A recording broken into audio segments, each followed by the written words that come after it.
Voici la traduction avec le storytelling intact. C'était un après-midi tranquille lorsque je suis rentré de l'université, franchissant la porte familière qui portait les souvenirs de mon enfance. La maison semblait différente, plus silencieuse, mais d'une chaleur inexplicable. Mon beau-frère de 19 ans, Ryan, m'accueillit avec un sourire décontracté, paraissant plus grand et plus mature que dans mes souvenirs. Et, dit-il en jonglant avec un ballon de foot entre ses mains. Et, répondis-je, surpris par son air changé. Nos parents étaient partis plus tôt dans la matinée pour un voyage de quelques jours, nous laissant seuls tous les deux. Nous n'avions jamais été particulièrement proches en grandissant. J'avais 3 ans de plus, et nos vies se croisaient rarement. Mais cet après-midi-là, quelque chose changea. Pendant que je défaisais mes affaires, Ryan frappa à ma porte. « Tu veux commander une pizza ce soir ?» demanda-t-il. J'acceptai, et bientôt nous étions assis dans le salon, partageant des parts de pizza tout en zappant sur la télé. La conversation coula plus facilement que prévu. Nous avons ri en évoquant d'anciens souvenirs, comme la fois où nous avions construit une cabane en drap et renversé une lampe. Tu étais un vrai fauteur de troubles, plaisantai-je. Et toi, une vraie petite chef, répliqua-t-il en souriant. Le ton était léger, naturel, comme si ses souvenirs d'enfance n'avaient jamais disparu. Plus tard dans la soirée, je le retrouvai dans la cuisine en train de faire la vaisselle. « Laisse, je vais m'en occuper », dis-je en me plaçant à côté de lui. « Non, t'es l'invité maintenant », plaisanta-t-il. Mais je pris un torchon quand même. En nettoyant, nous avons parlé de son avenir. Il me confia son rêve de devenir ingénieur, de créer des choses qui pourraient changer des vies. « Je ne savais pas que tu étais si ambitieux », dis-je, impressionné.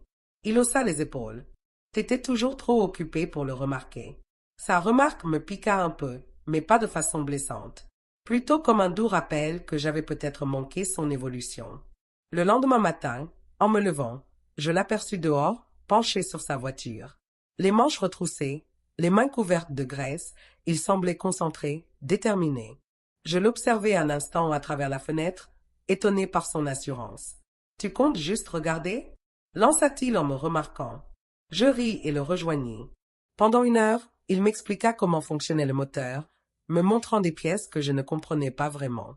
Je hochai la tête, impressionné par sa patience. Ce soir-là, un orage éclata, plongeant la maison dans le noir. Nous avons allumé des bougies et joué aux cartes à la lueur tremblotante. La pluie battait contre les fenêtres, mais l'ambiance était étrangement apaisante. « Je suis content que tu sois là », dit soudain Ryan, sa voix plus douce que d'habitude. « Moi aussi, avouai-je. Pour la première fois depuis longtemps, j'avais l'impression de vraiment le connaître. Pas juste comme mon beau-frère, mais comme quelqu'un qui écoutait, qui se souciait des autres. » Le silence qui suivit ne fut pas gênant, il était confortable. « Depuis quand tu cuisines ?» demandai-je en prenant une assiette. « Depuis qu'il a bien fallu que quelqu'un s'y mette ?» répondit-il en haussant les épaules. Nous avons mangé ensemble, et pour une fois, la conversation n'avait rien de superficiel. Il me demanda quels étaient mes projets après l'université. Je dus admettre que je n'en avais aucune idée. J'avais passé tant de temps à poursuivre mon diplôme que je n'avais jamais réfléchi à la suite. « Tu finiras par trouver, » dit-il avec assurance. « Tu es assez têtu pour y arriver. » Ces mots restèrent avec moi plus longtemps que je ne l'aurais cru. Il croyait en moi, peut-être même plus que moi-même. L'après-midi suivant, nous avons fait quelques corvées ensemble. Ryan insistait pour faire la plupart du travail, mais je restais à ses côtés, trouvant du réconfort dans ce rythme simple que nous avions instauré. Entre 2 tâches, la conversation dériva sur les relations amoureuses. « Tu es toujours avec ce gars ?» demanda-t-il prudemment.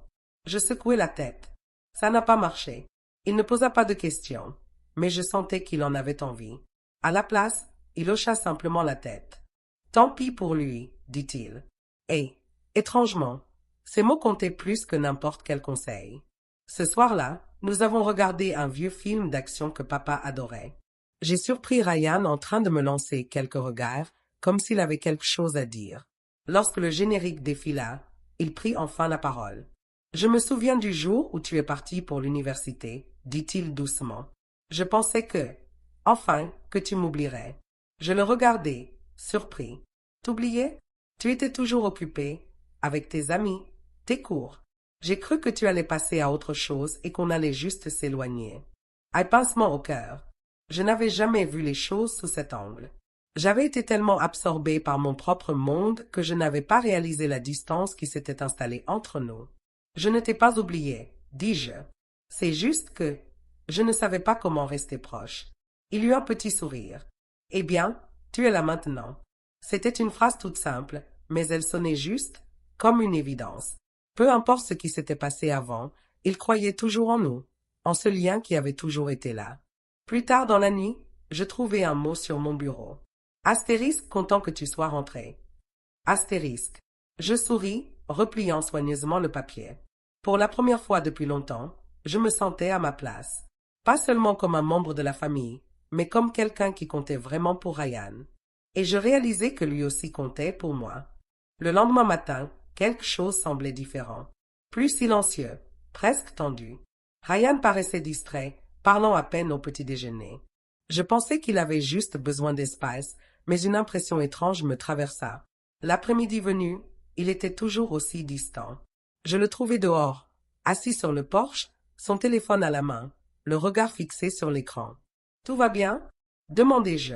Il hésita, puis « C'était un après-midi tranquille quand je suis rentré de l'université, franchissant la porte familière qui portait tant de souvenirs d'enfance. La maison semblait différente, plus silencieuse, mais d'une chaleur réconfortante. Mon beau-frère de 19 ans, Ryan, m'accueillit avec un sourire détendu. Il paraissait plus grand, plus mature que dans mes souvenirs. « Et, dit-il en jonglant avec un ballon de foot entre ses mains. « Et, répondis-je, surpris par ce changement. Nos parents étaient partis ce matin-là pour un voyage de quelques jours, nous laissant seuls. Nous n'avions jamais été particulièrement proches. J'étais plus âgé de 3 ans, et nos chemins se croisaient rarement. Mais cet après-midi-là, quelque chose changea. Alors que je rangeais mes affaires, Ryan frappa à ma porte. « Tu veux qu'on commande une pizza ce soir ?» demanda-t-il. J'acceptai, et peu de temps après, nous étions dans le salon, partageant des parts de pizza en zappant à la télé. La conversation fut plus fluide que prévu. Nous avons ri en repensant à des souvenirs d'enfance, comme cette fois où nous avions construit une cabane en drap et renversé une lampe. Tu étais un vrai casse-cou, le taquinai-je. Et toi, une vraie chef autoritaire, répliqua-t-il avec un sourire. Le ton était naturel, comme si le temps n'avait jamais effacé ses souvenirs. Plus tard dans la soirée, je le trouvai dans la cuisine en train de faire la vaisselle. « Je m'en occupe, dis-je en me plaçant à côté de lui. « Non, t'es l'invité maintenant, plaisanta-t-il. Mais je pris un torchon quand même. Nous avons parlé de ses projets pour l'université. Il rêvait de devenir ingénieur, de concevoir des choses qui pourraient changer des vies. Sa passion me surprit. Je ne savais pas que tu étais aussi ambitieux, lui avouai-je. Il haussa les épaules. T'étais toujours trop occupé pour le remarquer. Sa remarque me piqua, pas violemment, mais comme un rappel doux amer du temps perdu. Le lendemain matin, je le vis dehors, occupé sur sa voiture, les manches relevées, les mains couvertes de graisse. Il avait l'air concentré, déterminé.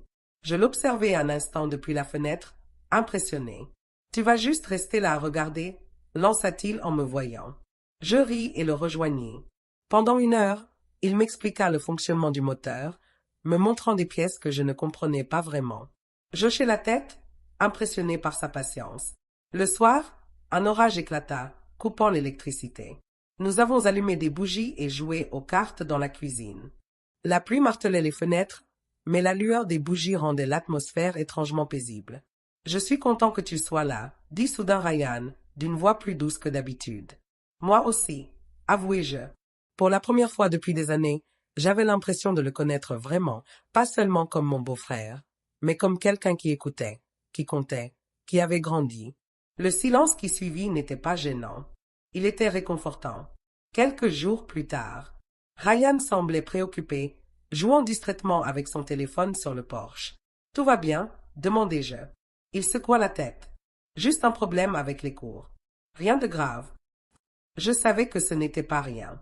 Après quelques insistances, il finit par avouer qu'il avait raté une date limite pour un projet, mettant en péril sa bourse d'études. « J'aurais dû mieux gérer, » marmonna-t-il. « Mais maintenant, c'est foutu. »« Tu n'es pas coincé, » dis-je. « Tu es juste dépassé. »« Je ne peux pas réparer ça, » répliqua-t-il, frustré. « J'ai déjà essayé. » Je ne savais pas quoi dire. Il n'était pas seulement en colère, il était déçu de lui-même. Peut-être que tu ne peux pas tout régler d'un coup, suggérai-je doucement. Mais tu peux commencer quelque part. Ce soir-là, j'apportai mon ordinateur à la table et commençai à taper. Ryan passa devant et s'arrêta. Tu fais quoi? Je t'aide. Si tu veux abandonner, au moins, laisse-moi essayer avant. Il ne protesta pas. Au lieu de ça, il s'assit à côté de moi. Nous avons passé des heures à retravailler son projet, à affiner ses idées, à combler les lacunes. Il était plus brillant qu'il ne le pensait et, rapidement, c'est lui qui menait la discussion, m'expliquant des concepts que je comprenais à peine. Quand nous avons fini, il semblait soulagé, presque fier. Je n'aurais pas pu y arriver sans toi, dit-il. C'est toi qui as fait le plus gros du travail, lui rappelai-je. Ouais, mais tu ne m'as pas laissé abandonner. Le lendemain, il était nerveux en attendant la réponse. Mais son projet fut accepté.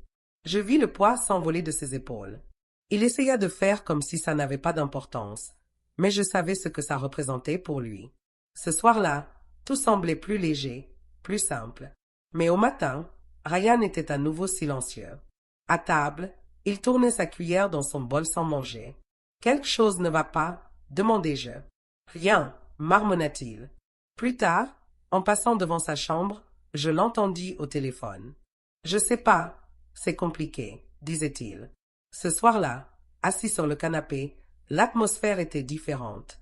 J'ai fait quelque chose de mal, demandai-je finalement. Pris au dépourvu, il cligna des yeux. Quoi? Tu es bizarre aujourd'hui. Si je t'ai vexé. Non, coupa-t-il rapidement. Puis il hésita. Je suppose que je ne m'attendais pas à ça. À quoi? Il fit un vague geste de la main. Nous, en train de parler, de traîner ensemble, de bien s'entendre. Je faillis rire, mais il était sérieux.